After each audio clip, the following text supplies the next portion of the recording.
Welcome all to சரிதா சமையல். இன்றைக்கி நம்ம சமையலில் மாங்காய் பச்சடி எப்படி பண்ணுறதுன்னு பார்க்கலாம். இது வந்து சாப்பிட ரொம்பவே சூப்பராக இருக்கும்.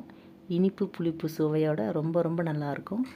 இதை நம்ம அப்படியே சாப்பிட்றதுக்கும் நல்லாயிருக்கும். அப்படி இல்லைன்னா தயிர் சாதம், சாம்பார் சாதத்தோடலாம் தொட்டு சாப்பிட்லாம். ரொம்பவே சூப்பராக இருக்கும்.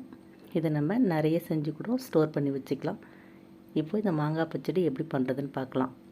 இது பண்ணுறதுக்கு நான் வந்து 2 மாங்காய் எடுத்திருக்கேன். இப்போ இந்த மாங்காயை வாஷ் பண்ணிவிட்டு நம்ம பீஸாக கட் பண்ணி எடுத்துக்கலாம். தோலோடவே கட் பண்ணி எடுத்துக்கலாம். நம்ம தோலோடு சேர்க்கும்போது மாங்காய் பச்சடி ரொம்பவே டேஸ்ட்டாக இருக்கும். கொஞ்சம் பெரிய பீஸாகவே போட்டுக்கலாம், ஏன்னா இது சீக்கிரம் நல்லா வெந்து குழஞ்சிரும். அடுத்து பார்த்திங்கன்னா மாங்காய் பச்சடி பண்ணுறதுக்கு ஒரு பாத்திரம் அடுப்பில் வச்சுக்கலாம். பாத்திரம் சூடானதும் இதில் 2லேருந்து 3 ஸ்பூன் எண்ணெய் சேர்த்துக்கலாம்.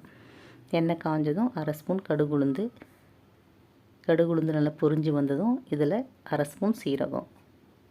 இது கூடவே பார்த்திங்கன்னா 2 பச்சை மிளகாய், 2 காஞ்ச மிளகாய் கட் பண்ணி சேர்த்துக்கலாம். இது கூடவே கொஞ்சம் கருவேப்பிலை சேர்த்து நம்ம லைட்டாக இதை வதக்கி விட்டுடலாம். மிளகாயெல்லாம் ஓரளவுக்கு செவந்து வந்ததுக்கப்புறம் இதில் பார்த்திங்கன்னா கொஞ்சமாக பெருங்காயத்தூள் சேர்த்துக்கலாம். சேர்த்துட்டு இப்போது இதில் நம்ம கட் பண்ணி வச்ச மாங்காயை சேர்த்துக்கலாம். மாங்காயை சேர்த்ததுக்கப்புறம் 2-3 நிமிஷத்துக்கு நல்லா வதக்கி விட்டுடலாம். மாங்காய் நல்லா வதங்கி வரும்போது பச்சடி நல்லா டேஸ்ட்டாக இருக்கும். மாங்காயை இது மாதிரி பீஸாக கட் பண்ணியும் செய்யலாம். அப்படி இல்லைன்னா மேல் தோலை கட் பண்ணி எடுத்துகிட்டு நல்லா துருவிட்டும் செய்யலாம். ரெண்டுமே சூப்பராக இருக்கும். இப்போ பார்த்திங்கன்னா மாங்காய் ஓரளவுக்கு வதங்கி வந்துருச்சு. இன்னும் கொஞ்சம் நேரம் வதங்கி வந்ததும் இதில் நம்ம உப்பு காரம்லாம் சேர்த்துக்கலாம். இதை பார்த்திங்கன்னா நம்ம குயிக்காக செஞ்சு முடிச்சிடலாம். ஏன்னா மாங்காய் 5 நிமிஷத்தில் டக்குன்னு வெந்து வந்துடும். இப்போ பார்த்திங்கன்னா நல்லா வதங்கிருச்சு. இப்போது இதில் 1/4 ஸ்பூன் மஞ்சள் தூள் சேர்த்துக்கலாம். இது கூடவே 1 ஸ்பூன் மிளகாய்த்தூள். நம்ம ஏற்கனவே பச்சை மிளகாய், காஞ்ச மிளகாய்லாம் சேர்த்துருக்கோம். அதுக்கேற்ற மாதிரி காரம் சேர்த்துக்கலாம். இதுக்கு தேவையான உப்பு சேர்த்து விட்டு நல்லா ஒரு வாட்டி கலந்து விட்டுடலாம். இப்போது இது எல்லாத்தையும் சேர்த்து நல்லா கலந்ததுக்கப்புறம் இதில் நம்ம 1 டம்ளர் அளவு தண்ணி சேர்த்துக்கலாம். தண்ணி அதிகம் சேர்க்க தேவையில்லை, ஏன்னா மாங்காய் வந்து சீக்கிரம் வெந்து நல்லா குழஞ்சி வந்துடும். அதனால் 1 டம்ளர் தண்ணி சேர்த்தாலே போதும். பார்க்கும்போதே தெரியும், இந்த மாங்காய் லைட்டாக முழுகிற அளவுக்கு மட்டும் நான் தண்ணி சேர்த்துருக்கேன். இப்போது இதை நல்லா ஒரு வாட்டி கலந்து விட்டதுக்கப்புறம் மூடி வச்சு அடுப்பை மீடியம் ஃப்ளேமில் வச்சுட்டு இதை நல்லா நம்ம வேக வச்சுக்கலாம்.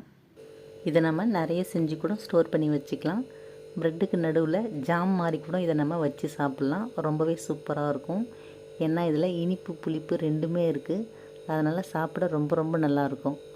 இப்போது இதை மூடி வச்சு 5 நிமிஷம் நல்லா வேக வச்சதுக்கப்புறம் இதை பாருங்கள் நல்லா குழஞ்சி வந்திருக்கு. இப்போது இதில் நான் வந்து ஒரு பிஞ்ச் அளவுக்கு புளி சேர்த்துக்கிறேன். அதை வந்து ஊற வச்சு நல்லா கரைச்சிட்டு அந்த புளி தண்ணியை சேர்த்துக்கிறேன். புளி தண்ணி சேர்க்கும்போது நமக்கு டேஸ்ட்டு ரொம்பவே சூப்பராக இருக்கும். நீங்கள் விருப்பப்பட்டால் புளி சேர்த்துக்கலாம், இல்லைனா புளி சேர்க்காமல் கூட செய்யலாம். லைட்டாக நம்ம புளி சேர்த்து செய்யும்போது டேஸ்ட்டும் சூப்பராக இருக்கும். அதே சமயத்தில் புளி சேர்க்கறதுனால சீக்கிரம் கெட்டு போகாது. ரொம்ப நாள் வரைக்கும் வச்சு சாப்பிட்லாம். இப்போது இதில் 1/2 கப் அளவு வெல்லம் சேர்த்து நல்லா கலந்து விட்டுடலாம். நல்லா கலந்ததுக்கப்புறம் இது கொஞ்சம் நேரம் கொதித்து வரட்டும். ஏன்னா நம்ம புளி சேர்த்துருக்கோம். புளியோட பச்சை வாசம் போகட்டும். அதனால் ஒரு கொதி வந்ததுக்கப்புறம் அடுப்பை நம்ம ஆஃப் பண்ணிக்கலாம். அவ்வளோதாங்க. இது பார்த்திங்கன்னா நல்லா கொதித்து வந்துடுச்சு. புளியோட பச்சை வாசம்லாம் போய் மாங்காய் பச்சடி பார்த்திங்கன்னா ரொம்பவே சூப்பராக ரெடி ஆகிடுச்சு. இதை நம்ம ஆற வச்சுட்டு ஸ்டோர் பண்ணி வச்சுக்கலாம். ரொம்ப சூப்பராக இருக்கும். நீங்களும் ட்ரை பண்ணி பாருங்கள். வீடியோ பிடிச்சிருந்தால் லைக் பண்ணி, ஷேர் பண்ணி, கமெண்ட் பண்ணுங்கள். என்னோடய மற்ற வீடியோஸ்லாம் பார்க்கணுன்னு நினச்சிங்கன்னா சரிதா சமையலுக்கு சப்ஸ்கிரைப் பண்ணுங்கள். தேங்க்யூ.